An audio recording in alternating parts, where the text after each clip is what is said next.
Sino ba yung mga taga-Qatif Saudi Arabia dito na nakatira? At ngayon makikita ninyo na wasak-wasak na talaga yung mga building, mga establishment dito. At yun sa area na yan, kung inyong maalala, yung Injust Bank dati kung saan tayo nagpapadala before pandemic, no? At after pandemic, mayroon pa yung Injust dyan pero natanggal na. At dito sa bangka na yan, yung landmark, no, sa bangka na yan. At the same time, yung sa kilid na yan, hanggang doon sa dulo, papuntang Harads yun, no? At doon sa left side, yon may mga building yan. At dyan sa punta na yan, sa dulo na yan, makikita ninyo yung Alconaisi Mall, no? Mayroon yung Alconaisi Mall dati. At dyan yung parkingan ng taxi papunta sa Dammam, sa Siko. At dito may Al Rajhi Bank dyan.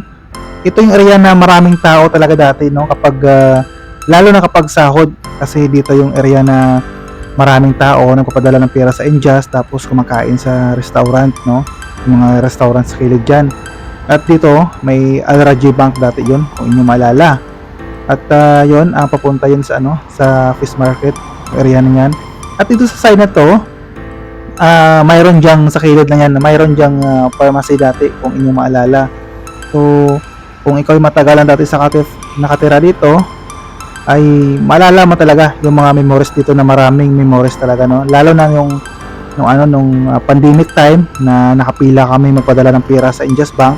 Hindi pa uso dati yung online na padala ng STCP, Mobile Pay, or ano-ano pa dyan, no? So dito kami nakapila. At kung inyo maalala, dito na area na to, may stoplight dyan. So nung pandemic time, hanggang dito yung pila. Imagine niyo, no? Nakapila ka sa gitna ng initan. Grabing init kasi may pulis na nakabantay ng time na yan. At hindi ka pwede magdikit-dikit sa pila dahil huhulihin mo talaga dapat 1 meter yung distansya sa bawat isa. So dito yung stoplight dati, no? Imagine yung Injust dun sa dulo.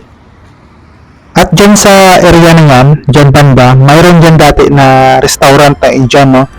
So papunta dun sa dulo ng mga restaurant dyan dati. At dyan sa kilid, may mga tindahan ng mga damit, ng mga Indian, ibang lahi. So napaka-progressive ng area na yun dati. At dun sa likod, dyan na makikita yung mosque na yun sa likod ng area na yan. Dyan yung maraming nagsisimba, or pupunta ng mosque nila kapag Friday pala. So ito, may pharmacy dyan dati sa likod na yan. Iwan ko, nakalimutan ko ng pangalan ng pharmacy na yan, but napaka-memorable yung mga bagay dito sa area na to. Yun, kasi dito talaga maraming tao talaga palagi dati dito. So sa mga taga-Qatif na matagal na nakatira dito, ito na ang sitwasyon ng Qatif Saudi Arabia ngayon.